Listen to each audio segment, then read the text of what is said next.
Meu nome é Juliana e esse é o podcast Clássicas Sem Classe, no qual eu falo sobre escritoras pouco lidas, excluídas do cânone ou esquecidas, bem como clássicos da literatura queer. Tudo sem a menor classe, claro.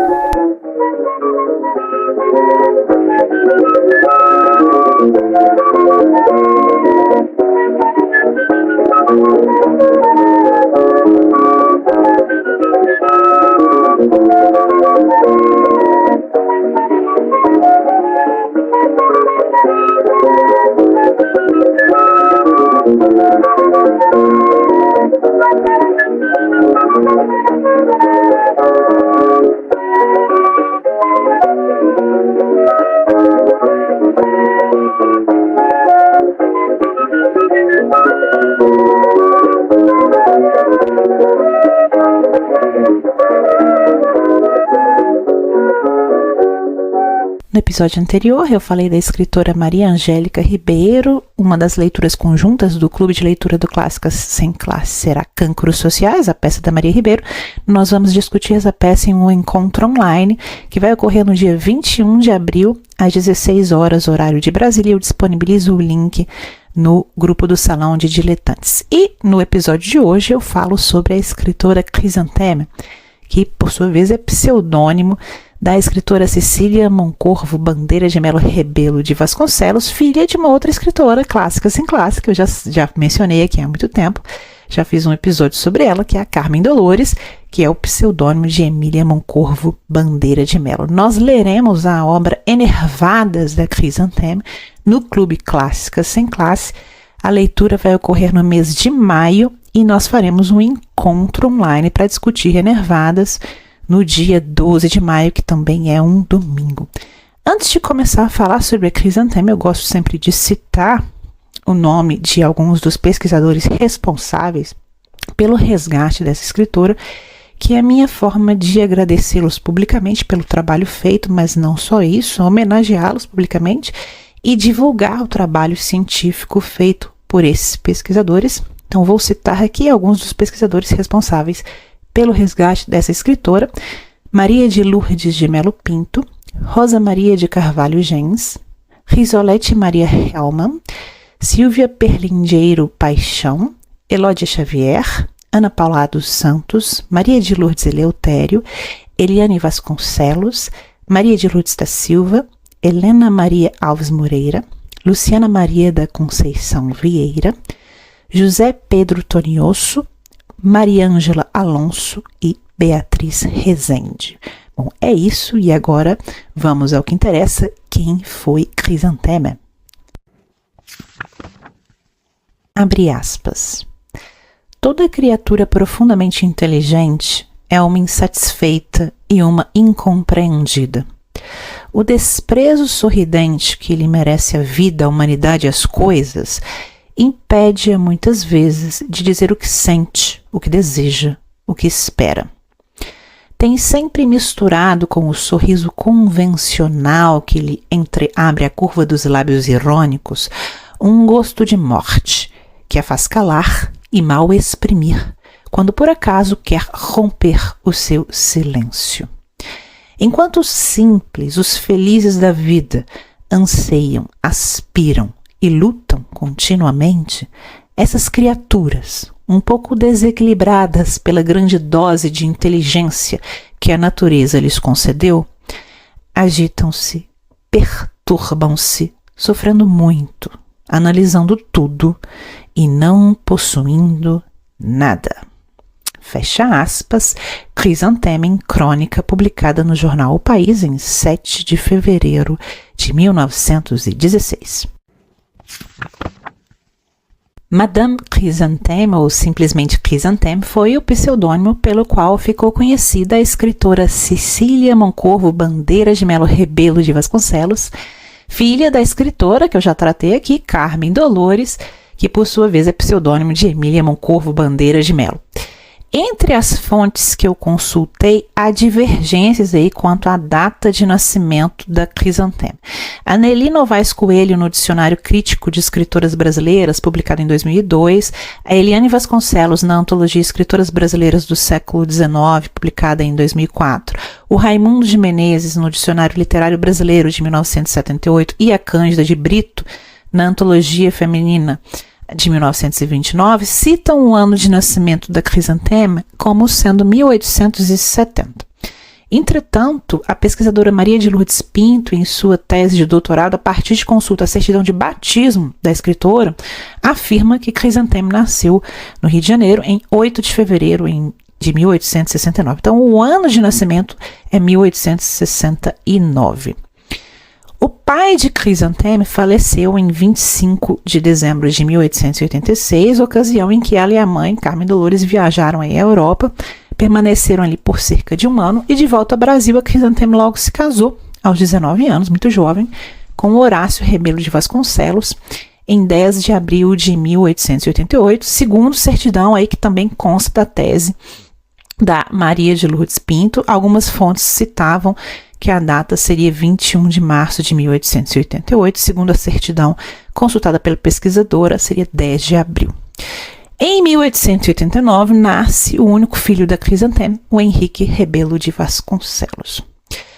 A Crisanteme dedicou-se inicialmente à literatura infantil e publicou, em 1906, quando a mãe dela ainda era viva, o livro Contos para Crianças.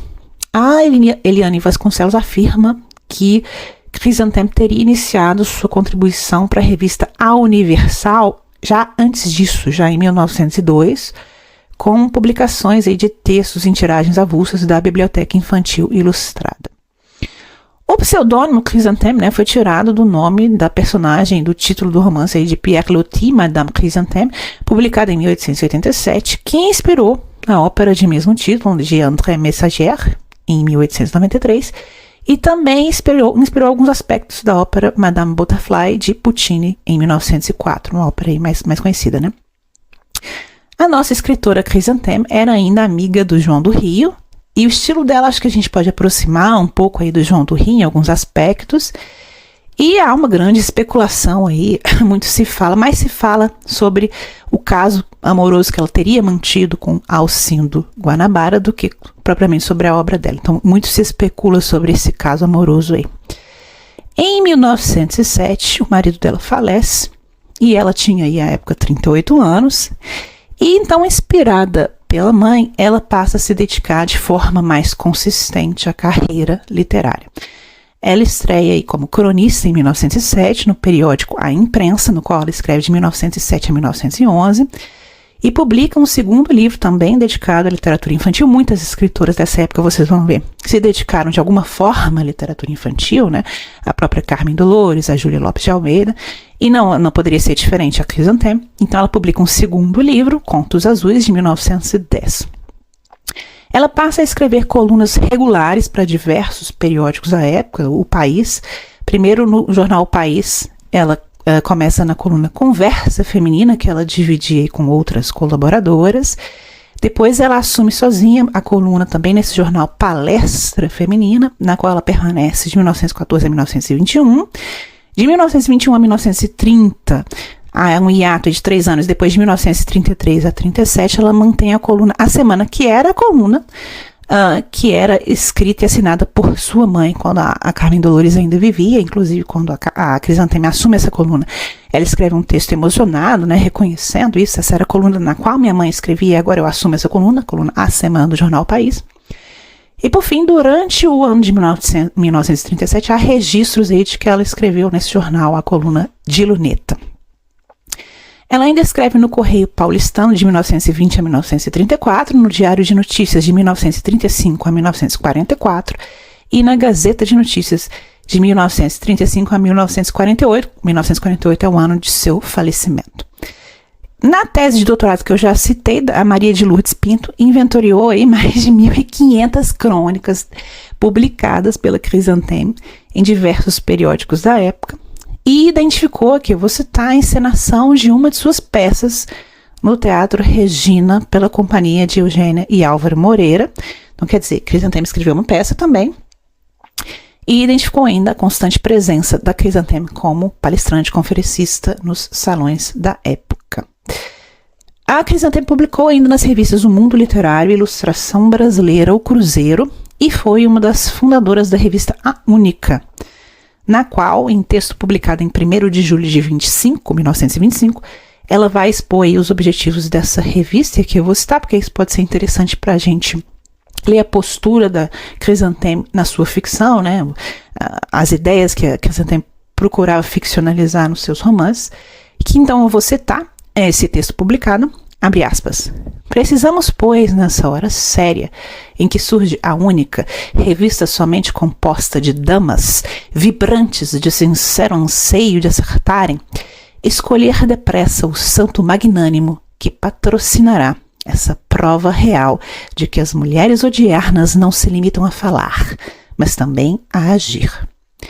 Estávamos deveras fatigadas de revistas e jornais masculinos, em que o sexo barbado impõe solene e autocraticamente os seus decretos, nem sempre apreciáveis, justos ou lógicos.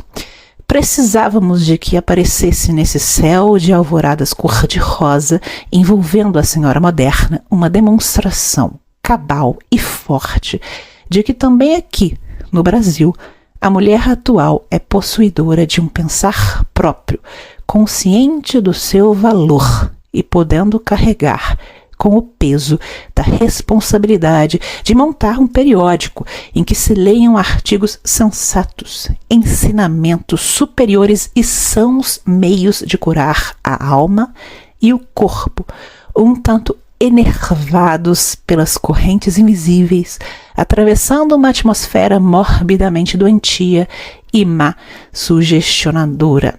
Fecha aspas.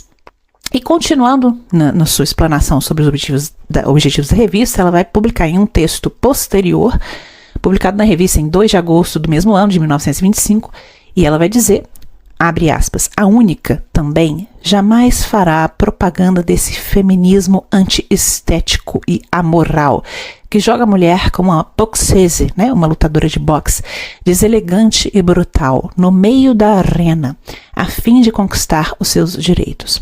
Seguindo o exemplo do primeiro Journal de Femme, Jornal das Mulheres, publicado na França, ela defende a mulher-mãe, apontando-lhe os seus deveres para com filhos e o mais que concerne a sua própria dignidade de senhora. Porque a glória dessa revista bem feminina, que pede a solidariedade para as mulheres, que tenta dar-lhes, divertindo-as, o conforto moral e lhes demonstra que a felicidade jamais foi filha da exibição, mas da paz de espírito e do cumprimento dos mais lindos deveres, pertencentes a nós, que possuímos um coração de acordo com o cérebro, aberto a todas as luzes de um adiantamento, que não melindrando, entretanto, a nossa essência própria, não seja nocivo também à nossa elevação moral. Fecha aspas. Veja bem que nesses 2 textos nós vamos ter as premissas do pensamento da Crisantemo, que eu vou trabalhar aqui fazendo uma revisão de algumas de suas obras. Então, essa será a tônica dos romances que ela publicou, dedicados aí ao público adulto, né? A tentativa de conciliação da autonomia da mulher e de seus novos papéis na sociedade com o papel tradicional da mulher como mãe e com a realização dessa mulher no amor, bem como uma crítica ferina da Crisantemo contra o exibicionismo, contra a libertinagem, contra o arrivismo social e contra o que ela via como dandismo, né? E aqui eu vou fazer uma lista de obras que ela publicou. Em 1921 ela publica aí o primeiro romance adulto, né, Flores Modernas, e a partir daí a publicação não cessa. Ela publica Enervadas em 1922, que é o romance que a gente vai ler conjuntamente, Gritos Femininos em 1922, Uma Estação em Petrópolis em 1923, Uma Paixão em 1923, Mãe em 1924, Memórias de um Patife Aposentado em 1924, Almas em Desordem em 1924, veja em várias obras em um só mesmo ano, Vícios Modernos em 1925, Matar 1927, Minha Terra e Sua Gente 1929, O que os outros não veem, 1929, Famílias, 1933, A Mulher dos Olhos de Gelo, 1935, Cartas de Amor e de Vício, 1935, e A Infanta Carlota Joaquina, 1936. Na obra Gritos Femininos, né, que é uma coletânea de contos curtos, de histórias, o conto Só, nós temos nesse conto uma jovem viúva que se recusa a se tornar amante de um advogado, e esse advogado não quer se casar com ela pelo fato de que ela é pobre, né? Então ele sugere, venha ser minha Másia. E ela se recusa. E ela diz que prefere trabalhar a ser amante dele, e ele responde em tom de galhofa, abre aspas, trabalhar? Que ideia! Trabalho de mulher não vale nada no Rio de Janeiro, minha cara. E você? O que sabe fazer? Tocar piano, cantar, servir chá, ser gentil?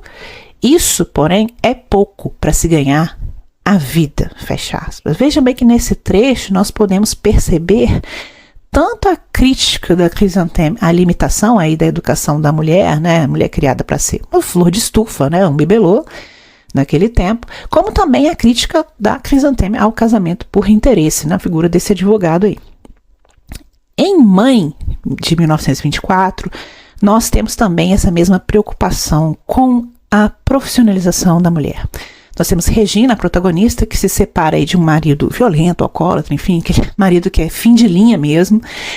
E ela se vê na condição, né, de ter que se virar, ter que se sustentar sozinha. E aqui eu vou citar palavras da personagem, abre aspas, por que, Deus meu, não tentara ganhar sua vida como uma criatura forte, livre? Nem pensara nisso. No seu mundo, as mulheres julgar-se-iam decaídas se trabalhassem fora. Casara-se. Fecha aspas. Veja novamente essa crítica, né, à limitação do papel da mulher ao casamento. E a falta de educação para uma maior profissionalização para que a mulher se virasse. Porque essa foi a condição também da mãe da Chrysantheme, que ficou viúva e teve que se virar. E se virou escrevendo. A Carmen Dolores. Em uma crônica intitulada O Trabalho da Mulher, publicada no jornal O País em 29 de setembro de 1919, nós temos novamente a Chrysantheme batendo nessa tecla. E eu vou citar, abre aspas, o trabalho feminino é já entre nós um fato, mas o seu resultado é ainda, por enquanto, um problema. Em todas as ocasiões em que uma mulher é chamada no Rio de Janeiro a mostrar o seu esforço, a sua energia, o seu talento, a mesma dúvida, a mesma ironia e a mesma exploração a recebem e a diminuem. Deixem que os homens riam, fecha aspas. Então veja aí novamente a crítica que ela tem ao preconceito que ainda havia à profissionalização da mulher. Outro tópico importante para a Chrysantheme é a realização no amor, né? Então ela vai estar sempre se equilibrando aí entre demandas mais progressistas e demandas mais tradicionais. Então a realização no amor é fundamental na Chrysantheme, para a Chrysantheme, como exposto na sua obra. Ainda na coletânea que eu mencionei, né, de contos, Gritos Femininos, de 22, nós temos o conto O Escrito da Dor, no qual nós temos uma personagem, uma mulher que vem eventualmente realizar o sonho de publicar contos em jornais. Ela nem é uma grande escritora, mas ela publica contos em jornais, se torna famosa, mas ela nunca se sente realizada pelo fato de que ela não é feliz no amor, ela não é realizada no amor. Outro ponto aí recorrente da obra da autora é a crítica dela à hipocrisia, à futilidade que ela via na sociedade do Rio de Janeiro, a libertinagem, né? E no romance Memórias de um Patife Aposentado, de 1924, que é um grande romance, ela vai trabalhar muito bem essa crítica. E nesse romance nós vamos seguir a ascensão social aí do personagem Serapião Gomes, um personagem inescrupuloso, enfim, que é o patife do título. E desde a infância ele vive de furtos, né? De cara que vive de expediente e tal, fazendo coisa errada.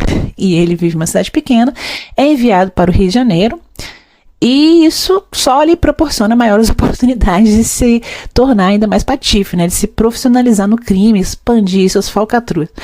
E aí ele aprende não só a fazer falcatruas mais profissionais, como também a desfrutar aí os prazeres da carne, né? E passa a viver dessas falcatruas e de favores que ele recebe, com dinheiro que ele recebe de amantes e prostitutas.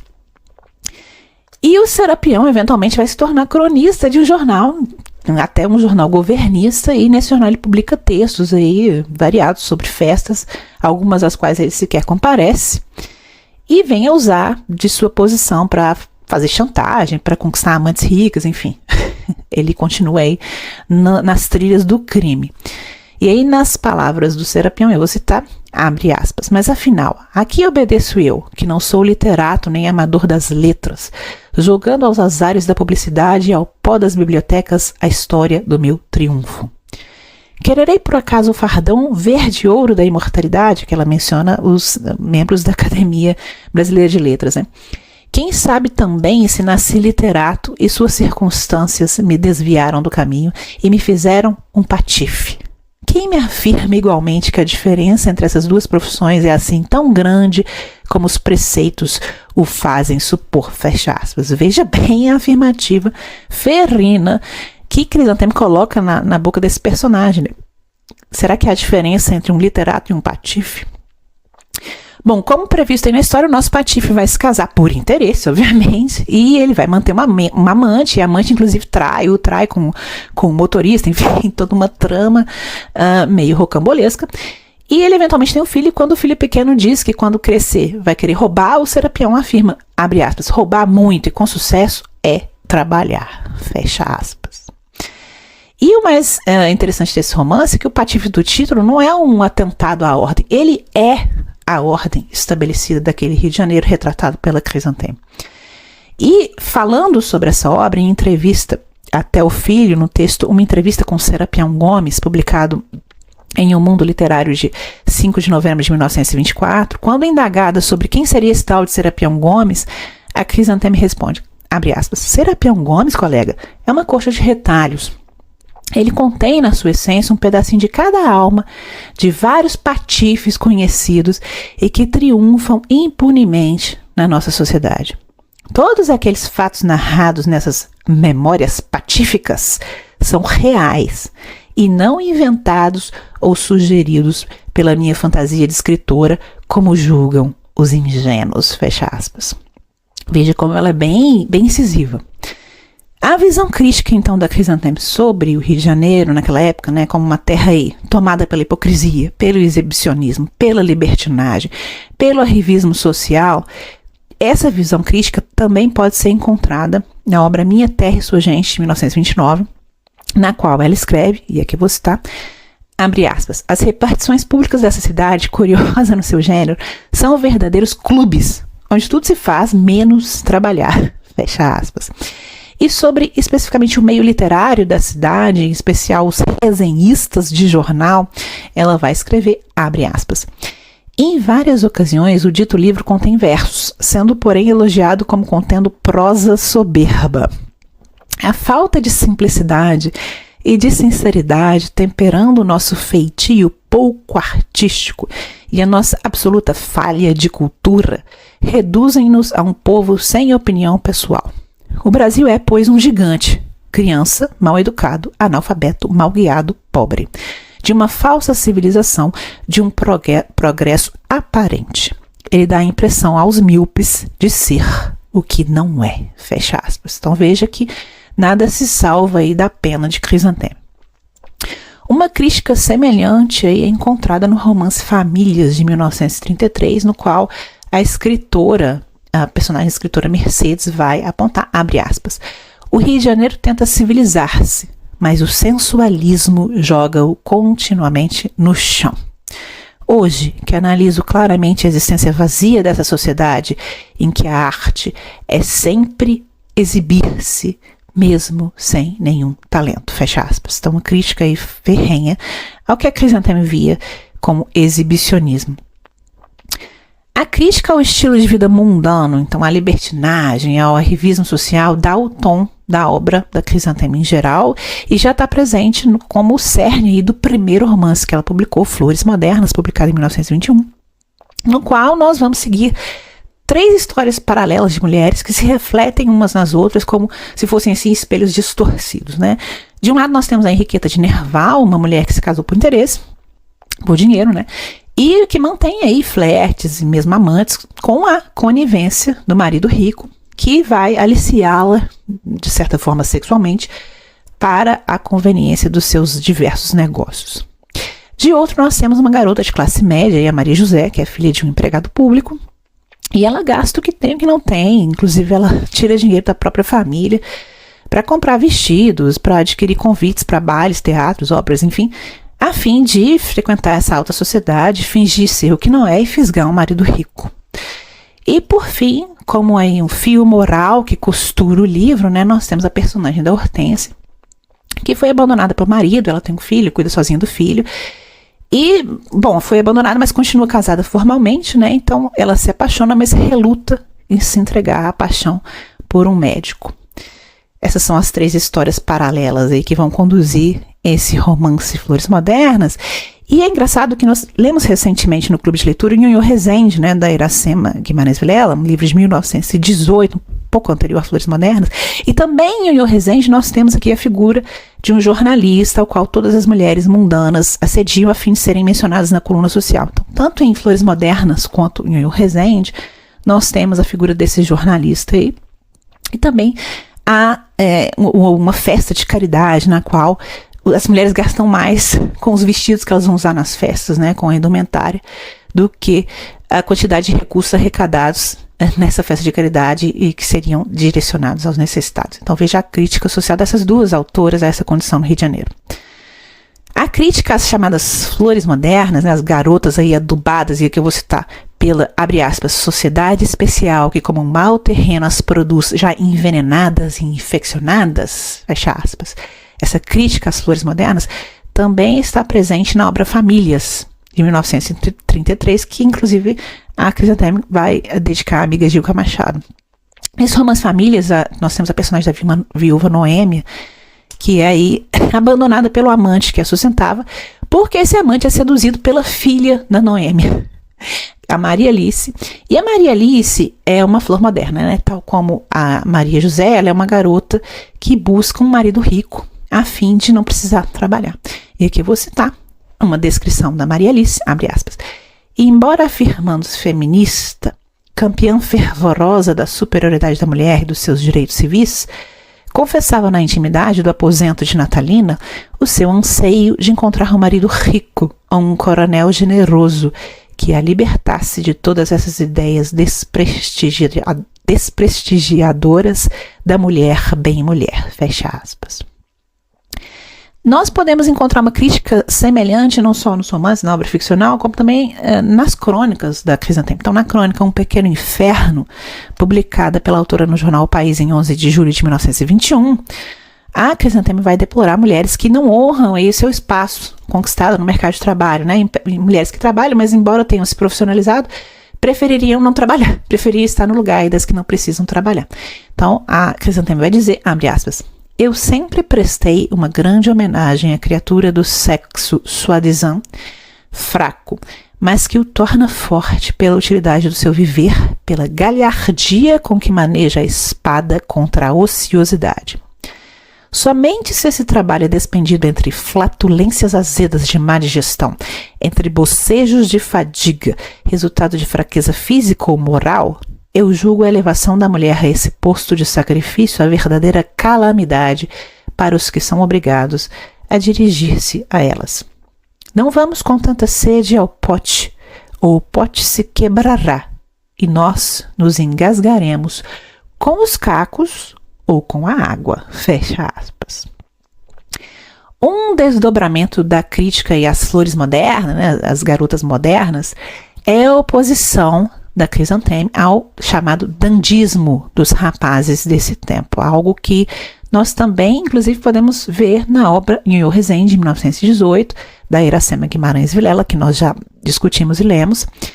Em Nhonhô Rezende, na figura aí do Nhonhô, nós temos um verdadeiro dandy, e há uma visão ferina da Iracema contra esse dandy, e também uma visão ferina da Crisantemi contra os dandies em sua obra. Por exemplo, em Enervadas, de 1922, no romance que nós vamos discutir, nós temos a personagem Lúcia, que vai comentar sobre seu ex-marido, abre aspas. E esse ex-marido é definido aí como um certo dandy, abre aspas. Pareceu-me uma mulher disfarçada, mas a finura de sua cutis, que uma leve camada de pó de arroz cobria, a sua boca fresca de dentes sãos, que lembravam os do meu Lulu, fizeram com que eu simpatize com ele, fecha aspas. Então é possível aí observar uma forte também homofobia até no tratamento que a autora dá a esse personagem do ex-marido, nas palavras da Lúcia. Então, uma certa homofobia na crítica da autora ao que ela via como dandismo. Essa oposição da Crisanteme ao dandismo também pode ser observada na coletânea Vícios Modernos, de 1925, em especial no conto Carta de uma Noiva, no qual nós temos também uma personagem de mesmo nome, né, Lúcia, recém-casada, que vai descrever o marido aí para uma antiga... ela tá descrevendo o marido para uma antiga companheira de internato, e ela vai dizer o seguinte, abre aspas, creio que Jorge é bom, mas não ouso afirmá-lo, sabendo que a bondade é uma virtude toda relativa, e acredito também que ele seja culto, porque declama versos. Juro, no entanto, que a sua inteligência é real e não merece a afronta de ser posta em discussão um só minuto, porquanto a arte que ele gasta no combinar das suas toaletes, na graciosidade das suas atitudes e nas deliciosas miradas dos seus olhos oblíquos, que se elevam e se escondem debaixo das pálpebras, levemente sombreadas de cinza, segundo as circunstâncias, sendo todo um poema de savoir-faire, não deixa nenhuma dúvida sobre o alto valor de sua mentalidade de puro esteta, fecha aspas. A Crisanteme combina, e de uma forma talvez bem-humorada, ferina, às vezes um tanto cínica, o embate aí tão caro ao tempo em que ela escreveu entre os então emergentes papéis sociais da mulher fora de casa e a sua função tradicional como esposa e mãe. Ao mesmo tempo em que a autora vai sublinhar e defender essa função tradicional, ela critica nos novos papéis o que ela via como um deturpamento, né? Os casamentos por interesse, a preocupação com as aparências, o foco das jovens no reconhecimento social, né, na vaidade, no exibicionismo, em detrimento de uma formação intelectual e moral sólida. Então, talvez essas flores modernas, né, não fossem, aos olhos da autora, tão modernas assim, mas apenas uma espécie de duplo distorcido das chamadas, abre aspas, capitosas flores de outono, né, fecha aspas, e também ela usa essa expressão em um dos romances, essas capitosas flores de outono que representadas pelas mães das flores modernas. Então ela via aí como um duplo distorcido. E a única diferença residiria no fato de que as jovens faziam abertamente aquilo que as suas mães faziam de forma escondida ou simplesmente deixavam extravasar. As jovens deixavam extravasar o que nas mães talvez permaneceria apenas como uma espécie de recalque. Eu penso que é como se a escritora estivesse aí a desmascarar ao longo de suas narrativas, os papéis tradicionalmente impostos às mulheres que estavam apenas escondidos por detrás de uma fachada moderna. Então, fazendo uma leitura aí que talvez seja uma viajada na maionese da minha parte, mas enfim, fazendo essa leitura de que talvez ela estava a criticar, na verdade, um deturpamento do que ela via como os papéis tradicionais da mulher e apenas uma visão, a modernidade vista como uma distorção do que ela via como negativo na limitação da profissionalização da mulher. Segundo Rosa Maria de Carvalho Gens, aqui eu vou citar, a pesquisadora, abre aspas, a nova mulher moderna é perseguida por Cecília Vasconcelos, a Crisanteme, né, em suas obras. Suas protagonistas não agem segundo as convenções. Desfilam pelas ruas da cidade surpreendendo os transeuntes, usam o sexo como elemento de poder, aplicam-se morfina, namoram a morte e dançam o foxtrot, ou o ragtime. Em suma, mulheres modernas que se exibem e ousam. Ao assumirem atitudes modernas, e que aqui a palavra tende a assumir um significado moral, parecem lançar-se ao universo da tragédia. As mulheres na obra da autora andam assim numa espécie de corda bamba. Mostrando-se modernas em seus atos, revolvem-se num turbilhão de sentimentos que não conseguem decifrar, o que as aproximaria, na perspectiva do texto, das heroínas do passado. Fecha aspas. Então, talvez apenas uma fachada de modernidade. Ainda segundo a Rosa, abre aspas, a autora, Crisanteme, celebra o feminino, mostra-o e desnuda-o através de representações vigorosas que compõem o leque de possibilidades de entendimento de mulheres à beira do moderno, mas ainda vagando à margem de uma consciência de seu papel enquanto mulheres. Fecha aspas. Eu acho que essa expressão é bastante feliz. Mulheres à beira do moderno. Essas são as personagens da Crisanteme. Na crônica intitulada Ainda e Sempre os Concursos de Beleza, a Crisanteme era muito crítica a concursos de beleza, né? Então, nessa crônica, que foi publicada no Correio Paulistano de 13 de março de 1930, a Crisanteme escreve sobre essa tensão entre conquistas femininas de um lado e feminilidade de outro. E aqui eu vou citar, abre aspas, tudo que a mulher atual alcançou de prerrogativas e de privilégios termina e esbarra numa linha, a sua feminilidade, que põe restrições a certos exageros, a excessivas originalidades. Entre a xícara de camomila, que ela não mais quer preparar para o marido, e o maiô sem mangas, há uma determinada estação em que ela deve parar e refletir. Fecha aspas.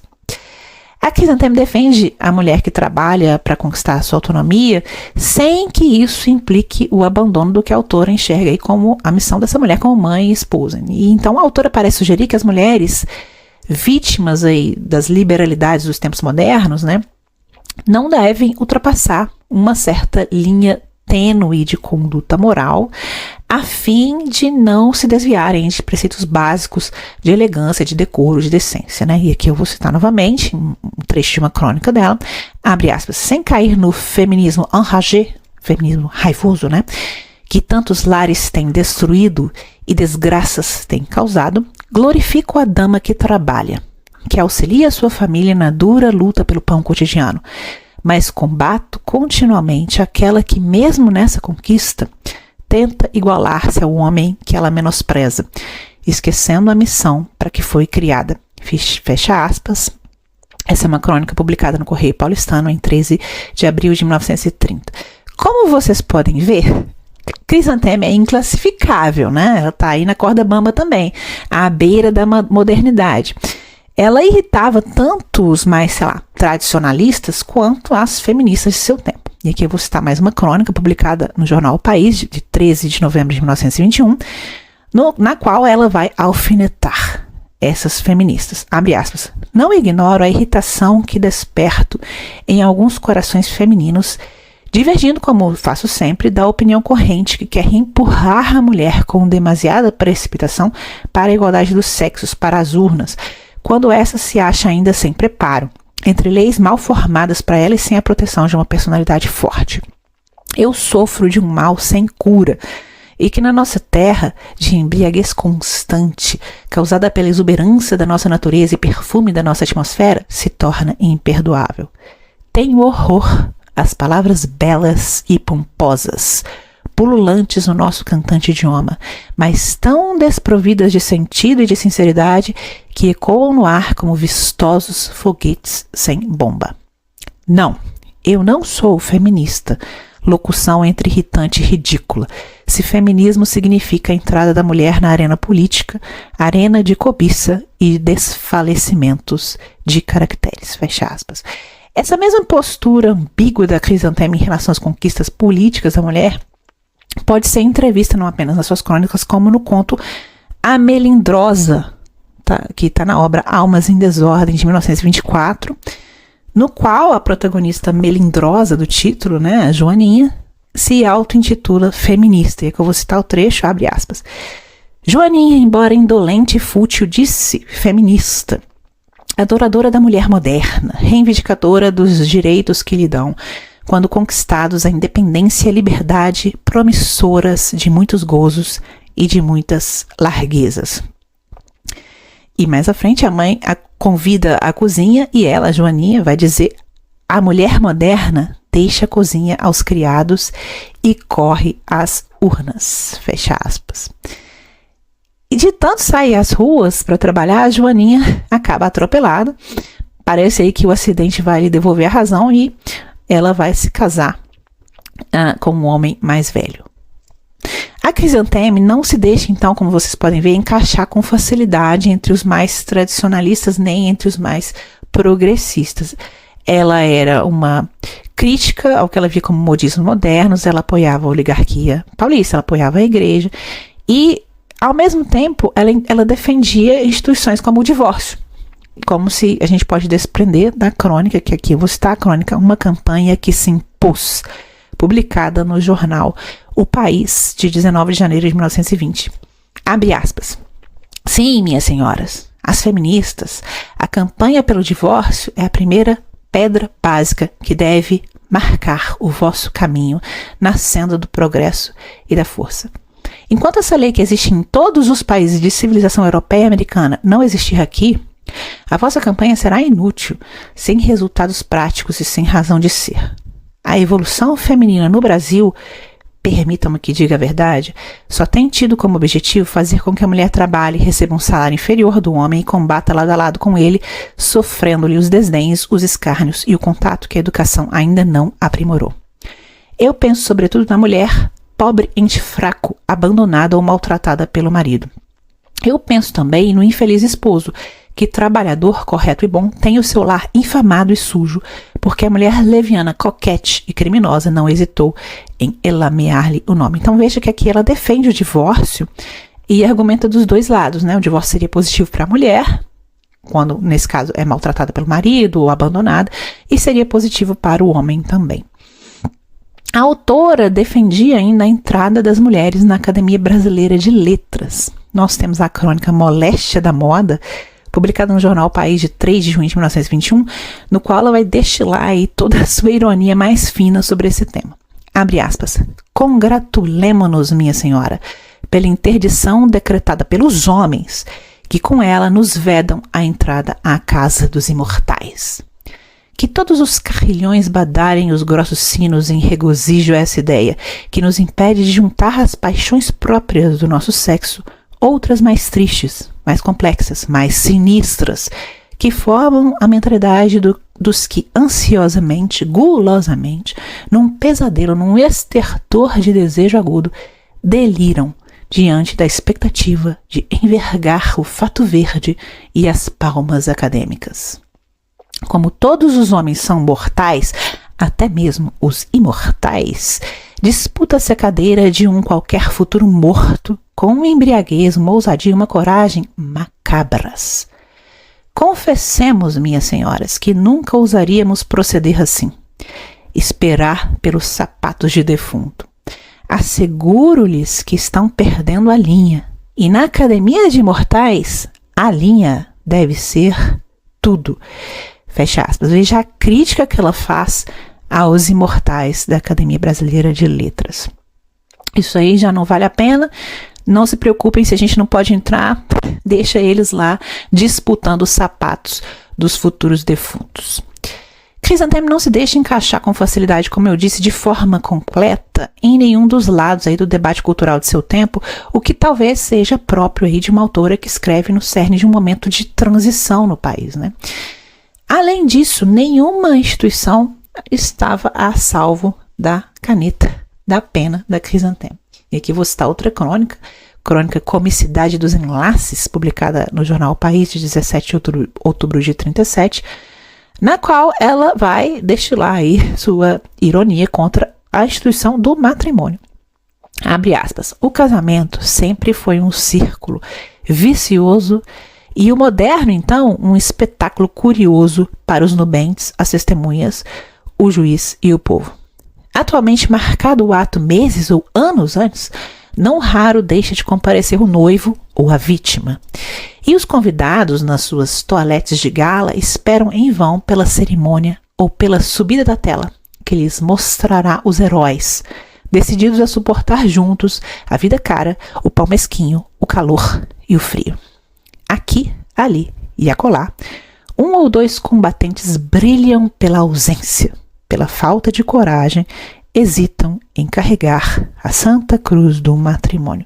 Fecha aspas. Veja que ela critica a instituição tal como pensada ou colocada em prática naquele tempo. Pois bem, o crítico Agripino Grieco, na obra Evolução da Prosa Brasileira, em 33, vai criticar a autora. Veja que ela não era muito bem vista tanto pelos mais progressistas quanto pelos mais tradicionalistas. E a crítica do Agripino é a seguinte, abre aspas. Madame Crisantemo entrou a escrever livros meio escandalizantes, passou a pôr venenos borgianos nas compotas de manga ou caju. Seus heróis dantes faziam apenas orgias domésticas com chá, a tisana elegante dos ricos.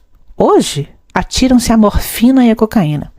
Madame Chrysanthème descreve agora de preferência o mostruário de homens da avenida e suas heroínas praticam uma espécie de Dom Juanismo feminino. Fecha aspas.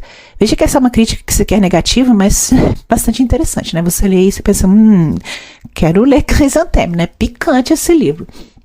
E ela explora mesmo esse sensacionalismo, mesmo nos subtítulos de alguns de seus romances, né? É uma autora que talvez possa ser encaixada aí numa corrente de decadentismo ou decadentismo tardio, né? No texto As Mulheres e o Amor, coletado na obra Crítica, primeira série de 1951, Humberto Campos, em comentário aí sobre o romance da Chrysanthème, O que os olhos não veem, de 29, vai recordar, abre aspas, espantado com a linguagem dessa bulhenta senhora, eu tive oportunidade de comunicar verbalmente à ilustre escritora a minha estranheza. Ela teve, porém, a bondade de explicar-me prontamente. Pois não se espante, não. As mulheres que eu descrevo são apanhadas ao vivo. Fecha aspas. Ela está falando que ela tira tudo aquilo da realidade que ela vê no Rio de Janeiro daquele tempo. O último livro publicado em vida por Chrysanthème foi A Infanta Carlota Joaquina, e a autora veio a falecer em 22 de agosto de 1948, no Rio de Janeiro. Em nota de falecimento publicada na revista O Cruzeiro, em 11 de setembro de 1948, afirma-se que estaria no prela aí um outro livro da autora, Memórias de uma Velha, mas nada se sabe sobre esse livro, até o título muito me interessa. Como nós vimos, a Chrysanthème foi uma figura bastante ativa, bastante controversa na vida literária do Rio de Janeiro de seu tempo. Talvez aí o seu humor ferino, né, acho que o humor nas mulheres é algo ainda que o cânone não aceita muito bem, então talvez o humor ferino da Chrysanthème e principalmente a recusa dela de se alinhar a qualquer tipo de postura ideológica, né, de se alinhar ao feminismo e ao modernismo de seu tempo, tenham contribuído para o posterior silenciamento dessa autora na historiografia literária brasileira, não sei. Entretanto, nada justifica que esse silenciamento seja mantido hoje, né? Então, até 2019, bastante recente, quando a obra Enervadas foi relançada pela editora Carambaia, os livros da Chrysanthème eram uma espécie de segredo bem guardado aí entre bibliófilos, frequentadores de sebo e algumas poucas bibliotecas. Nada se justifica que isso permaneça até hoje. Em sua tese de doutorado, a pesquisadora Maria de Lourdes de Melo Pinto descreve a pesquisa que ela fez sobre a autora, que inclusive ela iniciou no mestrado, como uma, abre aspas, verdadeira busca proustiana da escritora perdida, fecha aspas. E a Maria de Lourdes fala também que era uma ideia fixa, né? Chrysanthème se tornou uma ideia fixa, e de ideia fixa passou a ser uma paixão, e depois uma verdadeira busca proustiana da escritora perdida. E esse termo é bastante feliz, porque todas essas escritoras pelas quais nós temos aqui uma obsessão, elas parecem que insetam essa busca proustiana de escritora perdida. E eu espero, com esse episódio de podcast, ter contribuído aí para que, com a divulgação da pesquisa científica em torno de Chrysanthème, ela passe a ser, para novos leitores, um crisântemo arrancado à estufa em que se encontrava confinado e finalmente reencontrado, né? Essa flor moderna que, nas palavras de Clarice Lispector, em Água Viva, abre aspas, descabeladamente controla a própria selvageria, fecha aspas.